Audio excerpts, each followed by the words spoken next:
அந்த பிரம்மாண்ட அம்மன் கோவிலில் தை வெள்ளிக்கிழமை மிகவும் பிரதிசித்தம்.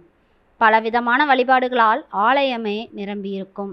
எங்கு பார்த்தாலும் தாய்க்குளங்கள், ஒரு பக்கம் அங்க பிரதர்ஷனம், மண்சோறு, தீமிதி, தீச்சட்டி, மாவிளக்கு என இப்படி பலவிதமான வேண்டுதல்கள் போட்டாலும் இந்த பக்கம் போதாது. இந்த அன்னையை வேண்டிக் கொண்டால் உடனே நிறைவேறும், வேண்டிக் கொள்வதெல்லாம் நடக்கும் என வரும் கூட்டர்கள் ஒரு பக்கம். வேண்டுதலை நிறைவேற்றும் பெண்கள் நினைத்தது நடந்ததால் அதற்கு நன்றி சொல்லும் ஒரு கூட்டம் ஒரு பக்கம். ராகு காலத்தில் எலுமிச்சை மூடியில் நெய்விளக்கு துர்க்கை அம்மனுக்கு ஒரு பக்க பிரசாத விநியோகம். இப்படியாக அந்த கோவிலே நிரம்பி வழிந்தது. இந்திரா தன் அம்மா ருக்குமணியுடன் உள்ளே நுழைந்தாள். நீ என்ன பிரகாரம் செய்ய போற? இருமா வரேன். இந்திரா அங்கிருந்து ஒரு வயதான பெண்மணியிடம் வந்தாள். அங்க பிரதர்ஷனம் செய்யணும், கூட்டமா இருக்கேம்மா. ஏன் இப்போ செய்யக்கூடாதா? தாராளமா, எல்லாரும் நடமாடிட்டே இருப்பாங்க, ரொம்ப தாமதமாகும், வெயில் வேற வந்தாச்சு. பரவாயில்லையம்மா, நான் செய்கிறேன். என்ன நடைமுறை? சன்னதிக்கு போய் ஒரு அர்ச்சனை செய்ய வேண்டும். உன் வேண்டுதலையும் சொல்லு. அப்புறமா எலுமிச்சையில குங்குமத்தை தடவி சூளத்தில் குத்து.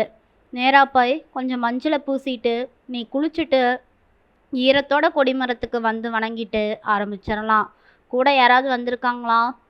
அம்மா வந்திருக்காங்க. ரொம்ப விசேஷம். என்ன பிரார்த்தனை? இந்திரா பதில் சொல்லவே இல்லை. வேண்டாம்னா சொல்லாது, குழந்தை தொடர்பான வேண்டுதலாக இருந்தா ஒரு மண்டல காலத்தில் பழிச்சிரும். மஞ்சள் சீலை கட்டியிருந்தாள் இந்திரா. அம்மா கூடவே வா. மண்டியிட்டு உட்கார்ந்து பிறகு நமஸ்கரித்து கைகளை மேலே தூக்கி உருளத் தொடங்கினாள். வெள்ளி ராகு காலம் 10:12. உருண்டு முடித்து ஆரம்பித்த இடத்துக்கு வர 40 நிமிடங்கள் பிடித்தது. வெளியில் ஈர உடம்பை சுட்டது. தலை சுழன்றது. முடிப்பதற்குள் இந்திராவுக்கு மயக்கமே வந்து விட்டது. எழுந்து உட்கார்ந்தாள். கொஞ்சம் தெளிந்த பிறகு எழுந்து நடந்தாள். அம்மா ருக்மணி கலங்கி போனாள். அங்குள்ள பெண்களில் பலர், பாவம் அந்த பொண்ணு, எத்தனை கடுமையா உடம்ப வருத்திக்கிட்டு இந்த வெய்ய நேரத்துல அங்க பிரதர்ஷனம் செஞ்சிருக்கா. கண்டிப்பா அவ வேண்டுதல் பழிச்சிரும். இந்திராவின் முகம் குபீரென மலர்ந்தது. பல பெண்களின் ஆசிகள். அந்த தெம்பில் நடந்தாள். அம்மா கை கொடுத்தாள். அடுத்த வாரம் தீச்சட்டி எடுக்க போறேன். எதுக்குடி இத்தனை கடுமையான பிரார்த்தனை? சொல்றேம்மா, வீட்டுக்கு போய். 2 பேரும் வெளியே வரா. ஆட்டோ இருந்தது. அதில் ஏறிக்கொள்ள ஆட்டோ வீட்டுக்கு புறப்பட்டது. சொல்லுமா, என்ன வேண்டுதல்? என்னால் தாங்க முடியல. ஏம்மா, வீட்டுக்கு போயிட்டு ட்ரெஸ்ஸு மாற்றினதுக்கப்புறம் சொல்கிறேன். என்ன, 2வது குழந்தை பிறக்கணும்னு வேண்டுதலா? இந்திரா எதுவுமே பேசவில்லை. 2வது குழந்தை தானே மா, வீட்டுக்கு தான் போய் சொல்கிறேன்னு சொல்கிறல்ல என்றாள். வீடும் வந்தது. கொஞ்சம் உட்கார்ந்து விட்டு பிரகாரம் மண் போக குளித்தாள். நைட்டே அணிந்தாள். தலைவாரி போட்டு வைத்து கொண்டாள். அப்பா சாமிநாதன் உள்ளே வந்தார். காலையில் 2 பேரும் எங்கே போனீங்க? இந்திரா கோயிலுக்கு போகணும்னு என்னையும் கூட்டிகிட்டு போயிட்டா. ஆனால் சீக்கிரமே போயிட்டீங்க. நானும் ரங்காவும் தான் இருந்தோம். சாப்பாடு ஒன்றும் சரியில்லை. ஏன், மருமகள் சோனியா கிட்ட நான் சொல்லிட்டு தானே போனேன். அவள் சமைக்கலையா? சமைச்சா, வாயில் தான் வைக்க முடியலை. மாப்பிள்ளை ஏதோ முழுங்கி தொலைச்சிட்டு போயிட்டாரு. நான் சாப்பிடல. என் ருசி உனக்கு தானே தெரியும். நான் சொல்கிற மெனுவை நீ தான் சமைப்ப. அவன் என்னை கேட்காம தன்னோட இஷ்டத்துக்கு சமைச்சிட்டா. நான் தொடுவேனா? பட்டினியாக தானே கிடக்கிறேன். சோனியா ஆஃபீஸ்க்கு போயிட்டாளா? அவள் போகாமல் இருப்பாளா? வீட்டை விட அவளுக்கு ஆஃபீஸ் தானே முக்கியம். குடும்பத்து மேலே அக்கறை என்னைக்கு அவளுக்கு இருந்திருக்கு? ருக்குமணி உள்ளே போனால். சாம்பார், கூட்டு, பொரியல், ரசம் என சகலமும் இருந்தது. அம்மா, சோனியா சமையல் அப்பாவுக்கு பிடிக்காது, நான் சமைச்சிட்றேன் என இந்திரா வரவும், நீ வேண்டாண்டா செல்லம், உங்கள் அம்மா சமைக்கட்டுமே. பரவாயில்லப்பா, உங்களுக்காகத்தானே. ஆமாம், எதுக்கு கோயிலுக்கு போனீங்க? ஏன் வந்ததும் இந்திரா குளிச்சா? அங்க பிரதட்சணம் செஞ்ச மண்ணு போக குளிச்சா. 10 வெயில், ராகு காலத்தில் செஞ்சா. கேட்டது கிடைக்குமா? பிரகாரம் கொதிக்குது. என்னம்மா, ஏன் அனுமதிச்ச?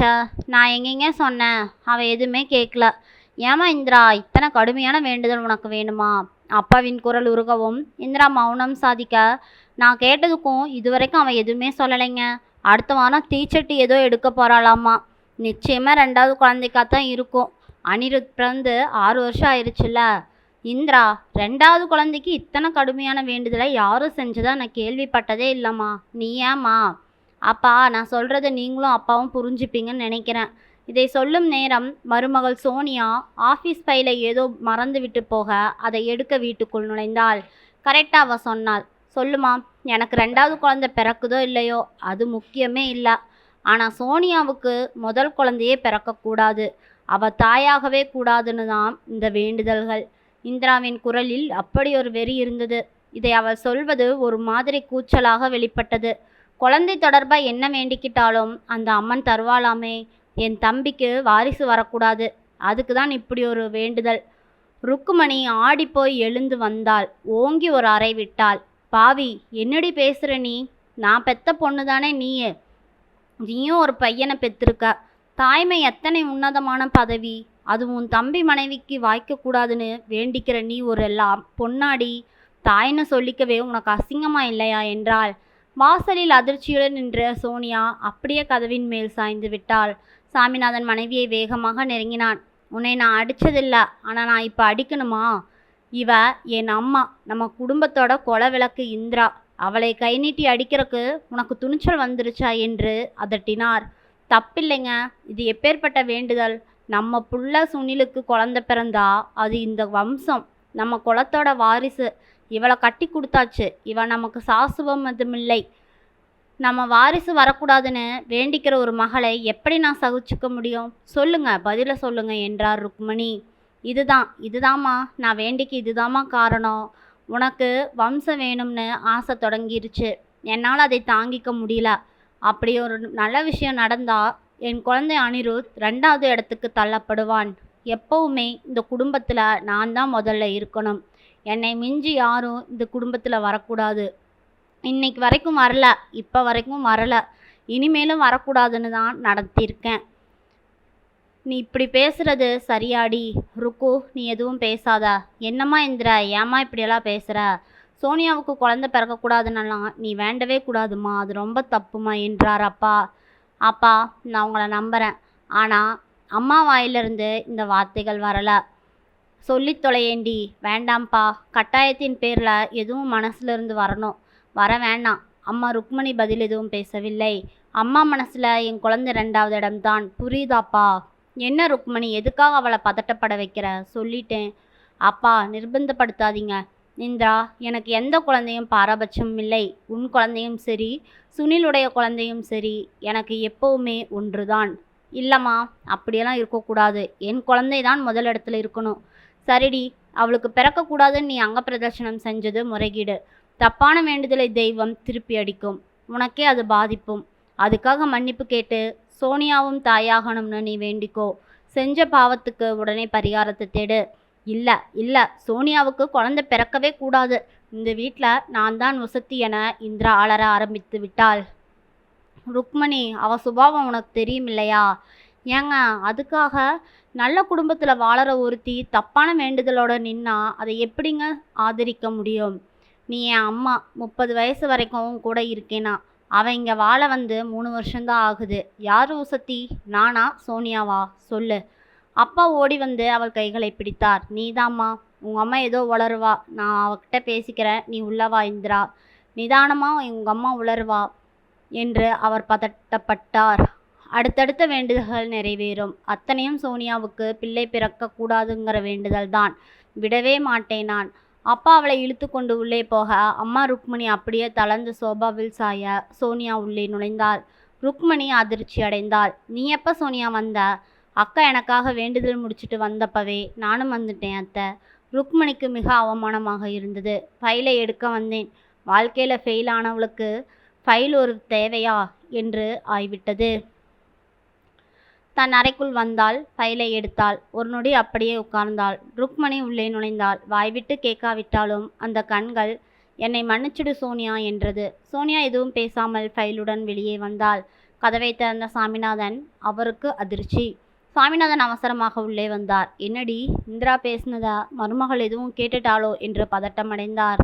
ஆமாங்க, சோனியா முழுவதும் கேட்டுவிட்டாள் என்றாள் ருக்மணி. சாமிநாதனுக்கு மேலும் அதிர்ச்சி காத்திருந்தது. போதுண்டி, மருமகளோட லட்சணத்தை பேசாத. இவனை மயக்கி உள்ளே வந்துட்டா நாம் தடுத்தோமா? அவன் ஆசைக்கு குறுக்கே நிற்கக்கூடாதுன்னு நம்ம விட்டு கொடுக்கல. அவளை தூக்கி மடியில் வச்சுக்க முடியுமா? நீ திடீர்னு தடம் மாறினா எப்படி? அப்பா என்று குரல் கேட்க, வரேம்மா. இந்த பாரு, என்ன நடந்தாலும் உலகமே தலைகீழாக பிறந்தாலும் நம்ம 2 பேரும் நம்ம பொண்ணு பக்கம்தான் நிற்கணும். உனக்கு புரியுதா? இந்திரா ரொம்ப அதிகமாக உணர்ச்சி வசப்பட்டா அவளுக்கு ஃபிக்ஸ் வந்துடும். அதெல்லாம் எங்கே போய் விடும்னு உனக்கு ஏற்கனவே தெரியும்னு நினைக்கிறேன் என்றார். எல்லாம் தெரிஞ்சும் நீ மருமகள் பக்கம் பேசாத. நாம் தடுத்தா அவள் கேட்க மாட்டா. நீ கொடுத்த இடம் அவளை உள்ளே கொண்டு வந்துட்டான். அவளுக்கு என் மகள் அடிமையாக இருக்கணுமா என்றார். சரிங்க, நம்ம அப்புறமா பேசலாம். இந்திராவுக்கு சந்தேகம் வரும். நீ அவளை இனி எதிர்க்கக்கூடாது. அவள் என்ன சொன்னாலும் நீ கேட்கணும், புரியுதா? அவள் வெளியேற ருக்மணி அப்படியே உட்கார்ந்து விட்டாள். தன் காதில் விழுந்ததை சோனியா தன் மகன் சுனிலிடம் சொல்லாமலா இருப்பாள்? இனி என்னவெல்லாம் இந்த குடும்பத்தில் நடக்குமோ என்று அவள் நினைக்க நினைக்க ருக்மணிக்கும் பதட்டம் ஏற்பட்டது. என்னதான் இருந்தாலும் வாழ வந்த அன்னிக்கு நாத்தனார் செய்யும் கொடுமைகள் இந்த உலகத்தில் தாங்க முடியாதுதான். அதுவும் குழந்தை விஷயத்தில் இந்திரா செய்யும் தவறு அவளுக்கு எங்கே கொண்டு போய் முடியுமோ? நண்பர்களே, பொறுத்திருந்து பார்ப்போம். சோனியாவுக்கு குழந்தை பிறந்ததா இல்லை இந்திராவின் வேண்டுதல் பலித்ததா என்பதை இனிவரும் எபிசோடுகளில் பார்ப்போம். நண்பர்களே, நாம் ஒருவருக்கு நல்லது நினைத்தால் நம்ம வாழ்க்கையிலும் கண்டிப்பாக நல்லது நடக்கும். கடவுள் என்றும் கைவிட மாட்டார். நன்றி. இந்த கதை பிடிச்சிருந்ததுன்னா மறக்காமல் லைக் பண்ணுங்கள். நம்ம சேனலை சப்ஸ்கிரைப் பண்ணி சப்போர்ட் பண்ணுங்கள். மீண்டும் அடுத்த பாகத்தில் சந்திக்கலாம். நன்றி.